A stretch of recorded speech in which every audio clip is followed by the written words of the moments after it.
All right, welcome everybody to the Space Combat Maneuvering Academics Part 1. This one's going to be a good one. Let's get started. What is this? All right, Space Combat Maneuvering Part 1 combines maneuvers learned in defensive and offensive maneuvering in a way that makes them actually useful in combat. So trying to put all the pieces together from the previous courses.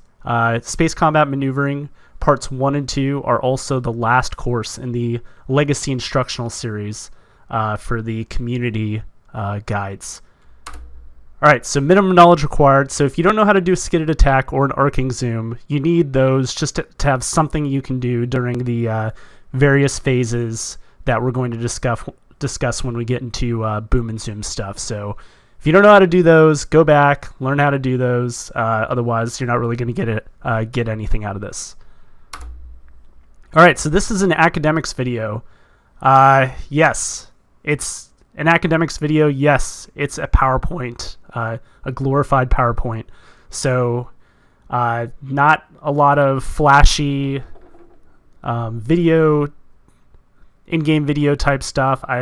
Sorry, I wasn't able to get any in-game stuff for this one. It's just long enough as it is. Hopefully the Space Combat Maneuvering Part 2 academics will have some. In fact, I'm planning on it so that I can demonstrate some of this.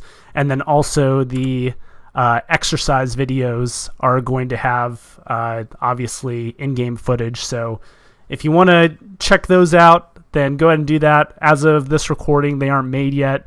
But if you slog through this, I promise, especially if you're a new player, this will help you in combat in Arena Commander right now. So let's just get to it. So coming next, Space Combat Maneuvering Part 2 Academics, we're going to discuss re-attacks, which is kind of like a modification to the boom and zoom. We'll discuss that in a second. We're going to get in depth on how to fight people who are trying to joust and how to fight people who are trying to circle strafe, stuff like that. And then the exercise videos, as you all know, those are just videos where I just present something that you can try out in-game right away. So we're going to break it down by phase, boom phase, zoom phase, all that kind of stuff. An example would be during the boom phase, creating a key binding that does a bunch of things for you, like puts your power to weapons and enables ESP if you had it off, and zooms in a little bit to help with a more accurate shot. That's like an example of something that I might discuss in that exercise video. Very specific, a very practical application of the knowledge, but this itself is going to be academic. That's what this is. So if that's not what you're here for, then try another video. Clean pistols at dawn. This is war. You never want to fight fair. You want to sneak up behind your enemy and club them over the head. You see? All right. So I thought I'd let Starbuck introduce the philosophy of combat there, of space combat, and she is 100% correct. If you are fighting a fair fight, you're doing it wrong. That's it. So get used to that. This isn't dueling pistols at dawn, like she said. And later on, in that clip, she goes on to talk about how a particular Cylon radar named Scar uses all these tactics, and she's the only one that can defeat it because she's the only one that uses those tactics back against him. And it's exactly like that in Star Citizen. You have to take every advantage you can. You cannot accept a fair fight because eventually that will not work out for you. So let's talk about philosophy real quick. Never fight fair, like she said. Biggest mistake I see is broadsiding. Okay, so what is broadsiding? Broadsiding is a term that refers to getting shots on target and damaging the target, but in order to do that, you accept fire from the target. So that's bad. Don't ever do that. It might work for you in Arena Commander, especially if you have a bigger, bulkier, tankier ship like a Hornet, because you can just outlast them and outgun them. But especially if you aren't in that kind of ship or in the persistent universe, it's not going to work out for you because you just took, let's just say, even if you're in a Super Hornet and you broadsided with someone, which means you're like, oh, I don't care that he's shooting at me and getting hits on me. I'm going to take him out right now. And let's say you take 30% damage to your hull. Well, now between wherever you are and wherever you intended to go, whatever your mission was, you have to live with that damage that you just took. And that's unacceptable in the persistent universe. So this is the way we teach the people in my org, is to not accept broadsiding. If you aren't up for that philosophy, maybe you're planning on focusing on Arena Commander even after the persistent universe releases, you just want to play the arena matches, then maybe this isn't for you. Okay. All right, so how do we kind of incorporate this into an actual set of maneuvers? Well, the answer to that is boom and zoom. So when you're doing boom and zoom, you may recognize it from aerial combat, and you would be accurate to say is like, yeah, boom and zoom is a thing that was used in World War II dogfighting. What it meant then and what it means now physically is different. Back then it meant energy fighting, trading altitude for airspeed, kinetic energy for potential energy, all that kind of thing. Not applicable in space. What is applicable is the mentality. And it's the same mentality that Starbuck discussed there. It's like taking every advantage that you can. So when you have the advantage, that's when you want to press the attack. When you're at a disadvantage, that's when you want to go evasive. That's pretty much the gist of boom and zoom. Like I was saying before, it's not the only method, nor necessarily the best for winning at Arena Commander. Because remember, Arena Commander, it's a very specific way that you win that right now. But it's probably the most practical for beginners. So I can break down boom and zoom, and I can get somebody able to do it within a half hour, and they will have moderate success in Arena Commander. So that's great. Okay, can apply the boom and zoom philosophy in more advanced fighting like knife fighting. It just happens faster. Yep, so we're going to get into that in the Space Combat Maneuvering Academics 2. And we're going to discuss, pretty much you can kind of think of that as doing the re-attacks, which we'll get into, but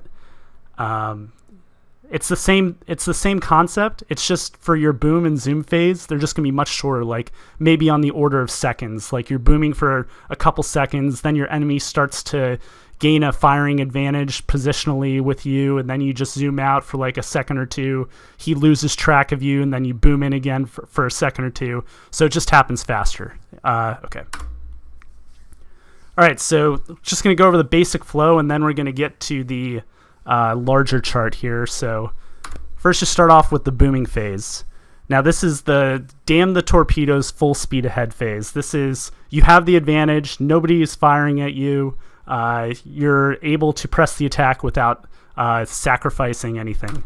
So your pilot's attention, maneuvering, and power management focused on attack. So just like booming in days of yore, with the World War II fighters, they would come in from a high altitude, they would line up their shot, and they would focus everything on their attack. It's like that in terms of mentality. So you are focused on lining up your shot, doing whatever you need to do to press that attack. And power management as well, we'll get into that. All right, so the engaged phase.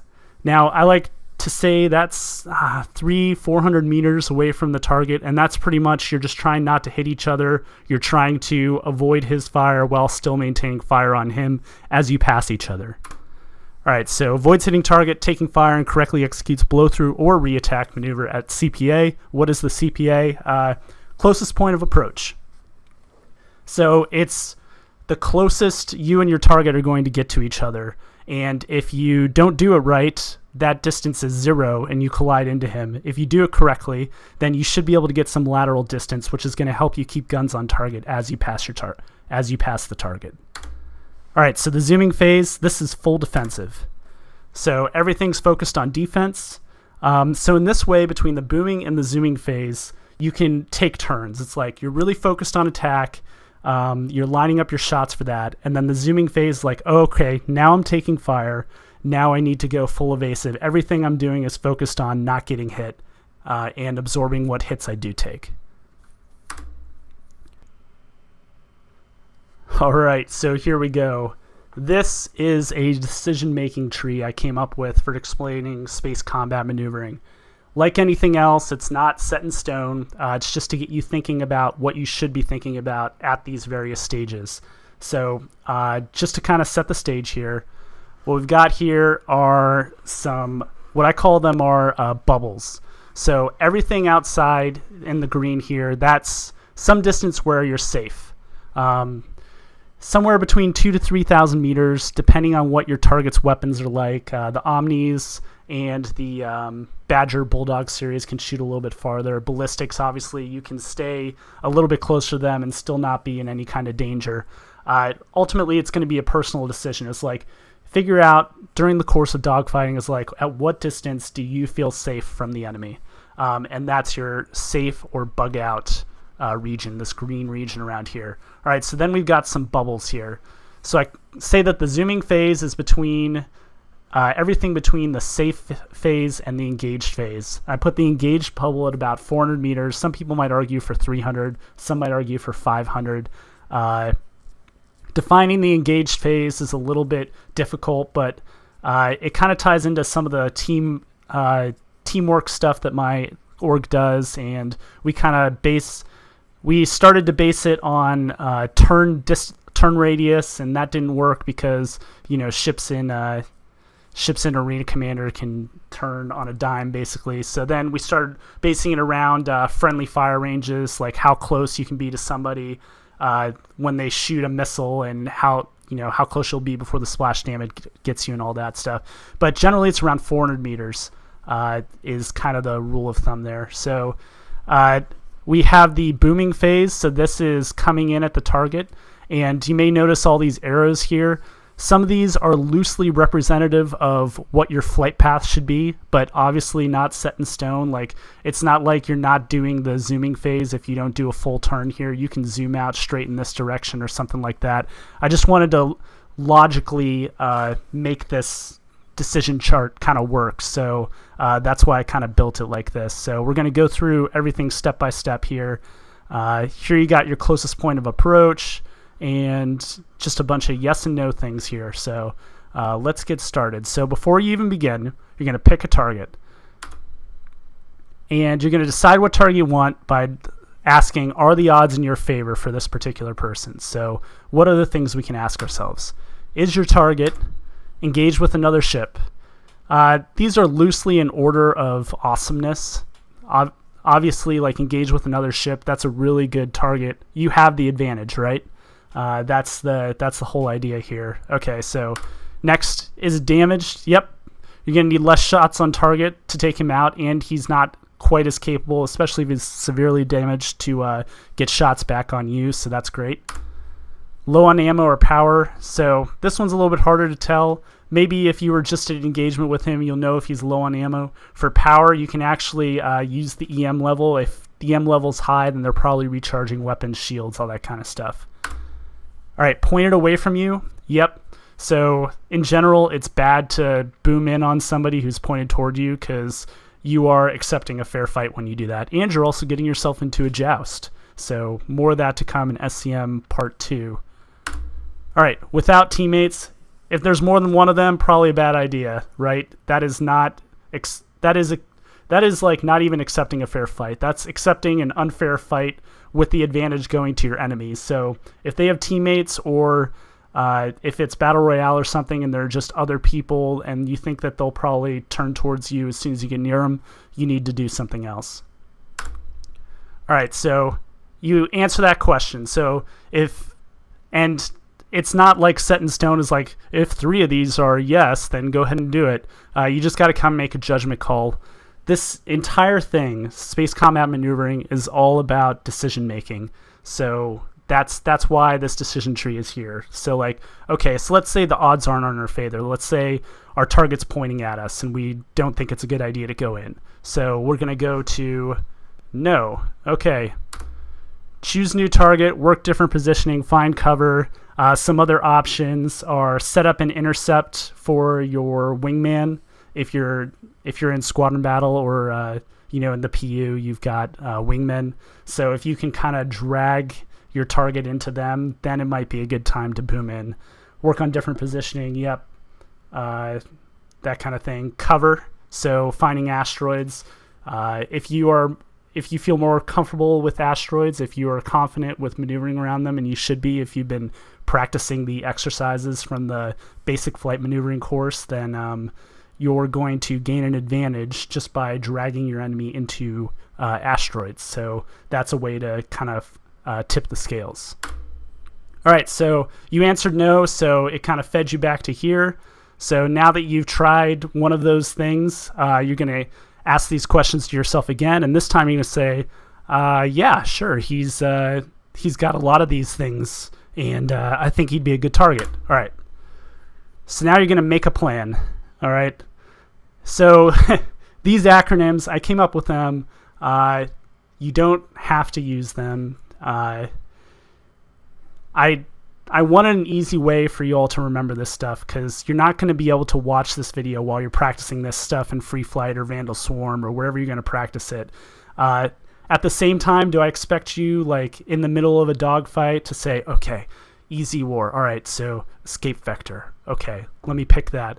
Okay, what's next? Zoom type. By then, the engagement's already over. So this is just stuff when you're practicing it to go through in your head, and eventually it'll just become second nature, and you won't have to think about it, and it won't take any time. But for now, I would definitely try to use these acronyms if you're a beginner. It might actually help you. All right, so easy war, escape vector. So you have to decide between clear space or cover. If, like I said, if you feel comfortable with the arcing zoom that you can maneuver into some asteroids while flying backwards, you practice that enough, then yes, pick asteroids. If you don't feel that comfortable with it, then pick some clear space to do an arcing zoom or a Rick zoom or something like that, so that. And for every engagement, you should always pick an escape vector. And obviously, that escape vector also needs to be clear of enemies, so you're not going towards more trouble. All right, so your zoom type. So if you do have to zoom, you want to pick what kind. So arcing, Ricks, whatever.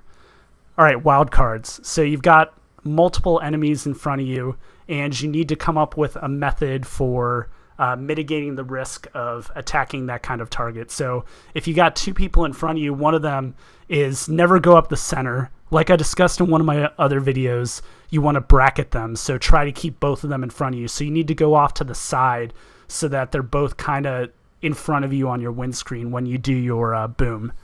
Okay, attack type. So you're going to decide how you're going to boom in. A lot of options for this: skidded, attack, legacy roll, that kind of thing. So pick one of those. And like I said, go see the exercise videos if you don't know what I'm talking about. And then re-attack type. Now, we're going to get into this in the next academics course, but this is stuff like the lag roll, the lead roll, which I know I haven't made a video for yet. The button hook, just an instantaneous turn would be like the worst one, because that's a one-dimensional maneuver. So pick a re-attack type. If you want to do a re-attack, then you need to have a plan ahead of time. All right, so once you made a plan, you're going to go to this next box here, and you're going to boom in. All right, or boom it, whatever you want to say. So whatever, if you want to come up with an acronym for FFFF, I'm sure you can come up with some creative things. I wanted to keep this kind of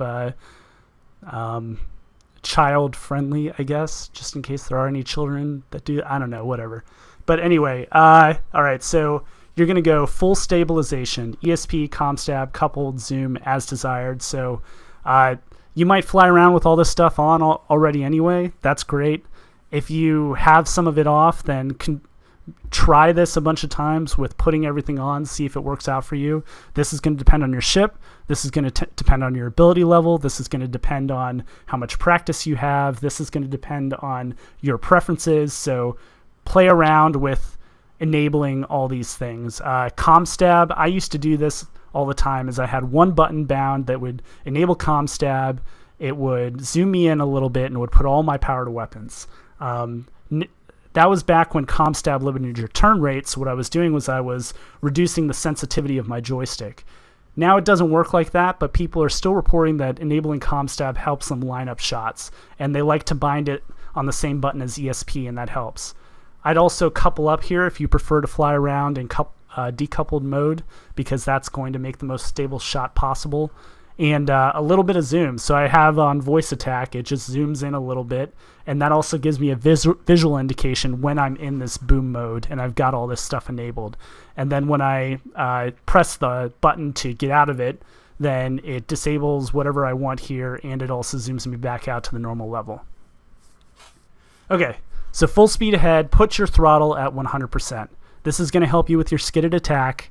And if you want to go back to the offensive maneuvering video, you can see the vector addition I did to show you that it was superior to have forward speed when aiming your shots, because it reduces the time that it takes for your shots to get to your target, which reduces the chances that he'll be able to evade out of the way of your shots. So do that.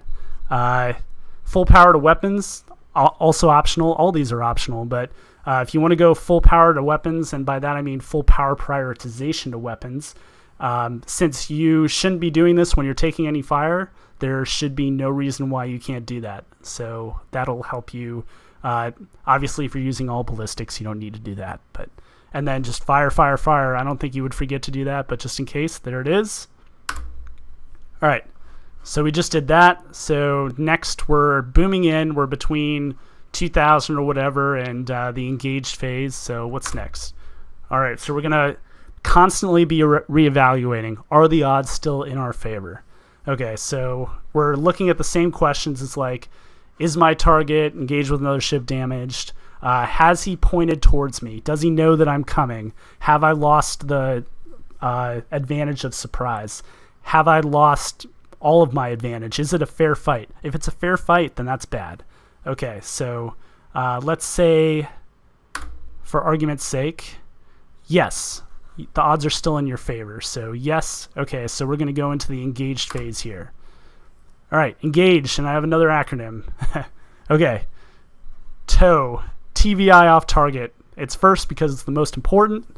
That's what's going to keep you from hitting your target. So offset it a little bit. Use your skidded attack. Use your whatever lead, lag roll, whatever you're doing. Make sure that you get that TVI off target. Okay. So you're going to observe the target on the wild cards. You're going to once again determine, are the odds still in your favor, and you're going to make your final decision on what maneuver you're going to execute at your CPA. Remember, you were deciding on these things back when you were making a plan in the Easy War acronym. So you've got two options. You can do some kind of blow-through maneuver, which would be lead into your arcing zoom, your legacy zoom, that kind of thing. Or you can do a re-attack, like a lag roll, lead roll, button hook, that kind of thing. And the easiest way to determine whether or not you're going to do that is if your target is pointed at you. If you're taking fire from your target.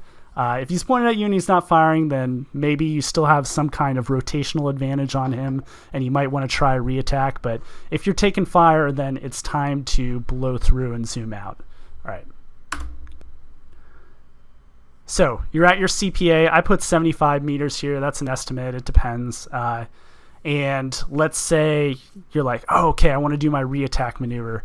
You just follow that white arrow, you do your re-attack maneuver, and then you go back into the engaged phase, and you stay in this engaged bubble.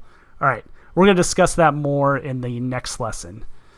But for now, let's say the odds fell out of your favor somewhere in the booming phase or in the engaged phase, and you decided to blow through. So you're going to follow one of these lines out here, and you're going to do your zoom out. All right, so I got an acronym for this one too, SCRAP. First, stop firing. Why do you do this? You do this as kind of a, in addition to resetting your power, which is down here, but the quickest way to get your power going back towards your shields and engines is to stop firing. So that's like the most important thing you can do is just stop firing. And it's also a mental thing. It's like as soon as you stop firing, then you realize it's like, okay, I need to evade. If you just keep firing, you'll get sucked into making yourself a vulnerable target for longer than you want to, especially after you've made the decision to zoom out.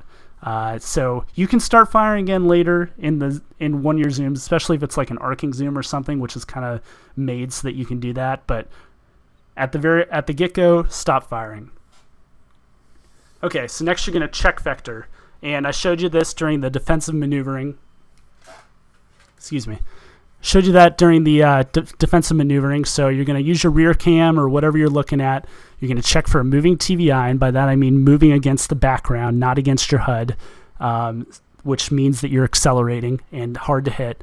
And then you're going to obviously check to make sure you're not going towards any asteroids or anything like that. So you're checking your vector against a collision.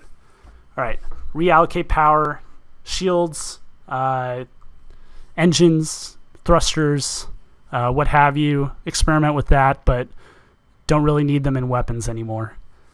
All right, always point your nose at your target and at wildcards if you can. So that's like the key. Yes, it might be weird flying backwards, but there's no better way to evade fire than to point at whoever's firing at you. And the reason is because you can see the projectiles coming toward you, and you can juke or jank out of the way as soon as you see them. So in addition to being able to see what your target is doing and being able to determine if he's turned away from you and you're safe now, or if he's doing something else, or if he's trying to cut you off or something, it's obviously advantageous to be able to look at your enemy the whole time. Never expose your back to an enemy if you can help it. And at wildcards if you can. Like I was saying before, if you got multiple enemies, try to put them all on the screen in front of you. See if you can position that way. Okay, so P, plan next move, boom, cover, intercept by a wingman, and we'll talk about that in a second.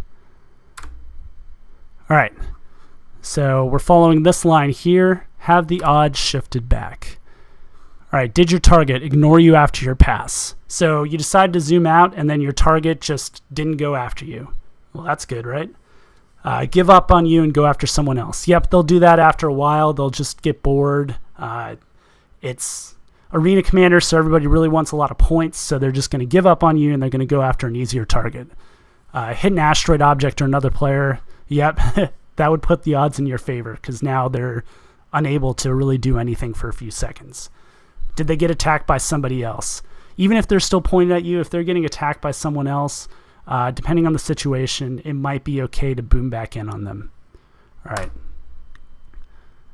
So let's say the odds did shift back. One of those things were true. Then you would follow the yes line here, and you'd go back into the boom phase, and that's pretty much it. But let's say no, this guy's still pursuing you, or he's pointed at you, and it just you don't really have an angle to get in on him without taking any fire from him. So you're going to follow this no. And notice how this is an arc out of the zooming bubble and into the safe bubble here. So I was kind of trying to depict the flight path. All right. So once you're in the safe area, you're going to ask yourself, is your target still a threat? Notice it's like the same question over and over again. Is your target pursuing with a firing advantage? Does he have teammate support? Is he pointed toward you? Is he in possession of more ammo, better equipment, more experience? And this is how this last one is what you would determine after that initial pass there. You'd be like, wow, this guy's tough. I don't know if he's even a good target anymore. So you need to ask yourself those questions. If your target is not still a threat, if those questions aren't anything you're worried about, then you can say no, and you can go back to making a plan and booming in on him. If the answer is yes, then you're going to choose a new target, work a different positioning, find cover, and you're back over here again. So choosing a new target is always an acceptable option. It's like, nope, that wasn't working, not today, let me pick somebody else. So that's always something you can do. All right, so that is pretty much it, and I hope that this made some amount of sense to people and that they enjoyed it and got something out of it. So more to come soon. SCM2 academics, exercises. I am planning on doing a cross-section missile evasion video. That one's going to be pretty quick because I've just got some footage of me doing it, and then like 3 things that you need to do to try to do it. It's not going to help you when somebody shoots like 8 at you, obviously. That's just the mechanics of Arena Commander right now, is that people can eject, respawn, and get a full complement left, so people are willing to shoot that many at you at once. And other things I'm working on, I'm going to go back. You may notice I reference maneuvers that I haven't made videos before, like the lead roll, the button hook, the legacy zoom. So I'm going to go back and fix those, and then I'm going to maybe, after that, I'll improve the videos that are already out there. And then that'll be it for the Legacy Instructional series. So, yep, subscribe to my channel if you want to see more as it comes out. And then the biggest thing is trying to increase visibility so that people see the work that's being done here. When you see this on Reddit, if you can upvote it that helps out and gets more people seeing it, because I think this will help people. That's the whole point in making these. So, all right. Thanks everybody for watching, and fly safe.